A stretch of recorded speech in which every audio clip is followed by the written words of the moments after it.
Hey everyone, and welcome back to the channel. In this thought-provoking discussion hosted by Peter McCormack, financial experts Lawrence Lepard and Quoth the Raven delve into the inefficacies of austerity, the inevitability of monetary debasement, and the systemic flaws within government and economic policies. But that's the point. Do you think they know and they just don't want to admit it? Because there is no way back. There's no austerity that can work. There's no austerity that's going to get you a vote.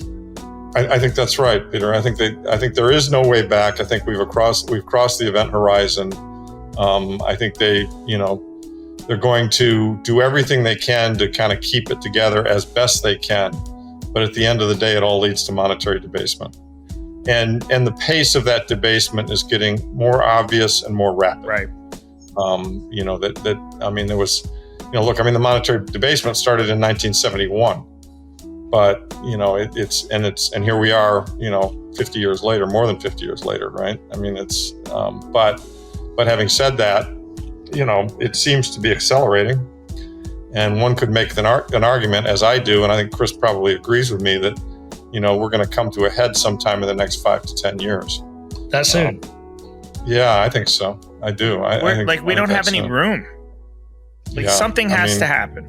They'll engineer the worst cowardly chicken shit solution.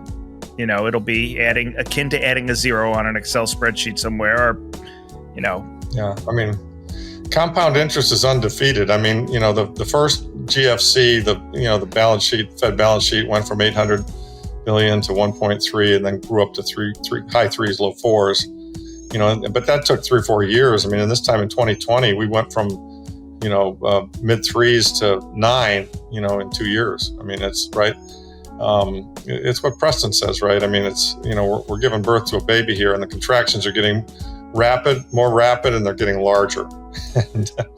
and so, at some point the wheels are going to come spinning off. Now, I can't tell you if that's tomorrow or if it's 6 years from now, but I'm pretty sure. I'm willing. I've obviously bet my financial my financial situation on the notion that debasement is a very, very high probability event.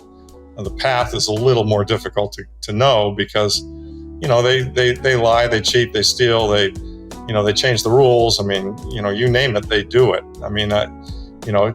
In March of 2023, when the Silicon Valley Bank failed, if they wanted to have capitalism, what they should have done right then and there was let the depositors take a haircut, because that's what Dodd-Frank said the depositors legally were supposed to do, because Dodd-Frank was written so that we would never do another bailout of the banks.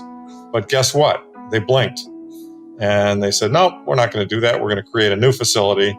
We're going to bail all these guys out, rather than making them take their haircut. And, there's a Fed put underneath a Fed and a government put underneath the entire economy, which keeps the economy rolling forward. That's the good news, versus a big crash and correction and taking your pain, working off the excesses. The bad news is the cost of that put is that, our gasoline is now $5, and when I was a kid, it was 25 cents. And then, I shudder to think where it's going to be in 2 or 3 or 4 years. And young people in their 30s, like my kids, can't buy houses because they're not making enough to afford a house, and housing market is completely, upside down because you've got private entities like BlackRock buying houses. And it's a completely broken and upside down system that's enormously unfair to a vast part of this country. If you're upper middle class or middle class, you're still kind of hanging on and things are okay. But if you're not, you're really hurting badly. I see it. And it's terrible. It's absolutely terrible. And as Chris has pointed out in the past in some of his podcasts, and that's the hope of Bitcoin, that, all the guys who, the movie Dumb Money is a movie that I highly recommend, because it kind of showed you the class of people that realize how broken the financial system is. And they tried to put it to Ken Griffin. And of course, Griffin got the rules changed so that he didn't get bankrupted the way he should have been. And those people should all become Bitcoiners, because the way we're going to solve this is we're going to drain the swamp, and we're just not going to play their game. Their fiat game, to me, fiat is only for means of method of exchange. It's just, you never want to hold it for any period of time. Joe Rogan had a great quote on his podcast that he just did with Tulsi Gabbard. They're talking about government, and he just says, government, he said, it's just people. Yeah. You know, government's it's just people. And I don't know why, but, you know, just saying it like that, he said, you know, if it was just me, you, and Jamie in here, and Jamie, you know, said, I'm the government, you guys gotta, you know, you guys can't smoke pot in here or whatever, we tell them to go fuck themselves. You know, like, it's just people, government. And when you think about it that way, it's easy to understand why they are always going to arrive at the least, you know, they're always going to arrive at the solution that alleviates the discomfort in the short term, no matter what the cost is in the long term. And Correct. That has been the tendency, because that's just human nature. You just want to alleviate the pain. I mean, you don't need to work in government or work in the financial industry. Everybody has worked with somebody in every industry, or they have somebody in their family that they know would just do the bullshit easy way out on something just to make it go away, even if it's for a day or two, and I'll fuck it and I'll deal with this tomorrow, you know? Because you say alleviate pain, but who's paying, their own pain or everyone else's? Because I would argue it's their own pain. Their own, right? Yeah, but that's right. But I mean, if the problem is the populace is pissed off about something, whether it's inflation or whether it's about the stock market crashing or whatever, you know, people are going to turn to them, and it's going to create a level of discomfort for them that, you know, they're going to want to be able to come up with a solution, which is usually what we call kicking the can down the road when we talk about it in the financial world.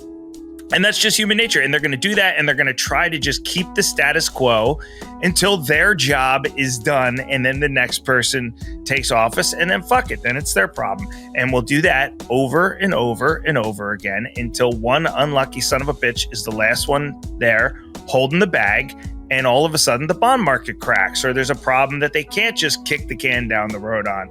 And the question is just when is that going to happen? But there's no question that as it relates not just to economics and finance, but in government in general, you know, the idea, the thinking isn't, we're not thinking on a 200-year spectrum. You know, if we were thinking about 200 years from now, we wouldn't be forgiving student loans now. We wouldn't be sending $100 billion overseas now. The forgiving is what's going to get me the votes, you know, tomorrow or this week or this month, or how are we going to make it look like the financial sector isn't melting down today or tomorrow? Not, you know, when 2008 happened, the question wasn't how can we rebuild the system with integrity so that this never happens again? It was how can we stop the fucking panic right now, which is why we arrive at the solution of TARP instead of maybe going back and examining the money. Yeah. It's just chicken shit. We're just cowards is the answer. We're just chicken shit cowards. Not us. I mean, I am, but not you guys. I mean, you guys are probably, you know, actual men. I'm a coward, but I just mean, like, generally in government, the decision makers, nobody wants to make a consequential decision that is going to make anybody uncomfortable. They are professionally, constantly, incessantly searching for the quickest and easiest solution that is going to piss off the least amount of people now. And that's it. And then we'll get to tomorrow, and then maybe something else will happen tomorrow. Maybe a unicorn will fly out of the sky with the magic solution tomorrow, but let's just get it off the plate today. I think that's right. Yeah. I've had a little bit of exposure to my local government recently, and I think that Joe Rogan quote is a good one. I heard that too. They are just people, but they're not always the smartest people as well. And sometimes, like, I think when I was a kid, I was growing up, you always looked at politicians like, oh my God, these people up there, they're so smart and great, and they make these big decisions to run the country. But I don't now. The smartest people I know don't work in government. And so the thing that I've kind of come to this realization, which is why I probably don't vote anymore, is that I'm voting people I don't trust to make decisions that affect my life.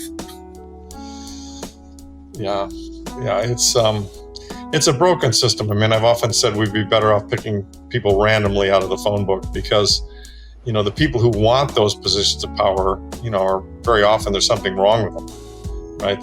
Who in their right mind would want to be in government? Right. Yeah, they enjoy lording it over other people. They're in there for the wealth that they can get. Right. You know, the corruption is enormous. I mean, it's just, you know, it's pretty disgusting, to be frank. It just just crossed the wire a second ago. 82-year-old Bernie Sanders is running for another Senate term. I saw this just right before it came out. I'm like, why? Why? Yeah. From this insightful discussion with Lawrence Lepard and Quoth the Raven, it's clear that austerity measures are largely ineffective and politically unfeasible, while the pace of monetary debasement continues to accelerate, hinting at significant economic repercussions within the next decade. The conversation also highlighted the profound flaws within governmental and financial systems, underscoring the societal impacts such as rising living costs and housing market distortions. Importantly, the discussion pointed to Bitcoin as a promising alternative to the fiat system, offering a potential solution to systemic financial corruption and inefficiency. The three main lessons from this conversation are: 1. Austerity measures are politically unviable and ineffective in solving economic problems. 2. Monetary debasement is accelerating and will likely lead to significant economic consequences within the next decade. 3. Bitcoin offers a potential alternative to the broken fiat system and could help address systemic financial corruption. So, what do you think about this Bitcoin conversation? Do you agree with Lawrence Lepard and Quoth the Raven and their arguments? Let us know in the comments section below. If you enjoy this type of content and want to see more, make sure to give this video a like and subscribe to our channel. Until next time, keep learning and keep stacking.